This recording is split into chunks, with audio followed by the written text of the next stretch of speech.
Hi viewers, welcome to absolute தமிழன். இந்த வீடியோவில் நம்ம என்ன பார்க்க போகிறோம்னா, ஒரு ஸ்ட்ரேஞ்சஸ்ட் பர்சன் வந்து ஜப்பான் ஏர்போர்ட்டில் லேண்ட் ஆகிருக்காங்க. லேண்ட் ஆகிட்டு அவரோட விசால பார்த்தீங்கன்னா இந்த பூமியிலே இல்லாத ஊர் பேர்லாம் இருந்திருக்குது. என்ன நடந்தது அங்கே அப்படின்றத வாங்க பார்க்கலாம்.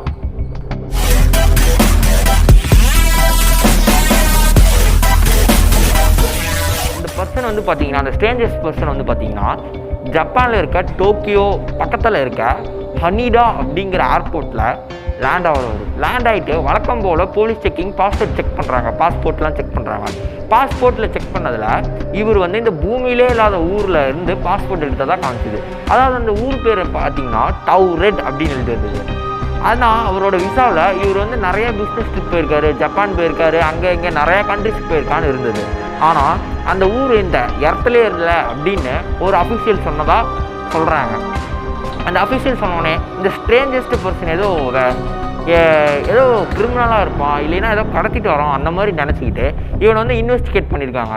இன்வெஸ்டிகேட் பண்ணதில் இவர் வந்து ஒரு பிஸ்னஸ் ட்ரிப்புக்காக ஜப்பான் வந்திருக்காரு. அவர் சொன்ன கம்பெனி பார்த்தீங்கன்னா டாரிஜில் ஒர்க் பண்ண கம்பெனி பார்த்தீங்கன்னா ஜப்பானில் இருந்தது. அவர் தங்கின ஹோட்டல் பார்த்தீங்கன்னா ஹோட்டல் பேர் ஜப்பானில் தான் இருந்தது. ஆனால் அங்கே இருந்த எம்ப்ளாயிஸ் கிட்ட கேட்டதில் அந்த ஹோட்டல் அவர் தங்கலை அப்படின்ட்டு அந்த எம்ப்ளாயிஸ் சொன்னாங்க. அதுவே அவர் ஒர்க் பண்ண கம்பெனி வந்து பார்த்திங்கன்னா டார்ஜ் அப்படிங்கிற இடத்துல இருந்ததாக அவர் சொன்னார். ஆனால் அந்த கம்பெனி இருந்த இடம் பார்த்திங்கன்னா ஜப்பானில் தான் இருந்தது. ஆனால் அந்த டார்ஜிடுங்கிற ஒரு இடம் ஸ்பெயினுக்கும் ஃப்ரான்ஸுக்கும் நடுவில் இருந்ததா அப்படின்னு அவர் சொல்லியிருக்காரு. சொன்னோடனே போலீஸ்க்கெல்லாம் ஷாக்கிங். என்னடா இது, எந்த பூமியிலே இல்லாத இடத்துலேருந்து ஒருத்தன் வர முடியுமா அப்படின்னு நினச்சிக்கிட்டு ஹாஸ்டல் அப்படிங்கிற ஒரு ஹாஸ்டல் இல்லை ஒரு ஹோட்டலில் அவர் வந்து ஸ்டோர் பண்ணி வச்சுருக்காங்க. ஸ்டோர் பண்ணி இன்வெஸ்டிகேட் பண்ணாங்க. அதாவது அவர் எடுத்துகிட்டு போய் இன்வெஸ்டிகேட் பண்ணாங்க. இன்வெஸ்டிகேட் பண்ணும்போது அவர் வந்து எல்லாத்தையும் சில உண்மைகள்லாம் சொல்லிட்டார். நான் பிஸ்னஸ்க்காக தான் வந்தேன் இப்படின்னு அப்படின்னு சொல்லிட்டாரு. அந்த விசாலாம் செக் பண்ணிட்டு அவர் வந்து இன்வெஸ்டிகேஷனுக்காக ஒரு ஹை ஹோட்டலில் பால்கனி கூட இல்லாத பில்டிங்லேயே வச்சுருக்காங்க. வச்சுட்டு நெக்ஸ்ட்டு மார்னிங் வந்து போலீஸ் இன்வெஸ்டிகேட் பண்ண போனாங்க. அதாவது வெளியே 2 பாடி கார்ட்ஸ் நின்றுட்டு இருந்தாங்க போலீஸ் செக்யூரிட்டிக்காக. காலையில் போலீஸ் ஹையர் ஆஃபீஸில் வந்து உள்ளே போனோம். அந்த ஸ்ட்ரேஞ்சஸ்ட் பர்சன் காணோம். அந்த பர்சன் வச்சுருந்த எந்த ஒரு திங்ஸுமே காணோம். அதுக்கப்புறம் ஏர்போர்ட்டில் சீஸ் பண்ணி வச்சுருந்த ஒரு பாஸ்போர்ட்லேருந்து விசா எதுவுமே காணாமல் போனது தான் எல்லாத்துக்கும் ஒரு பெரிய அதிர்ச்சி.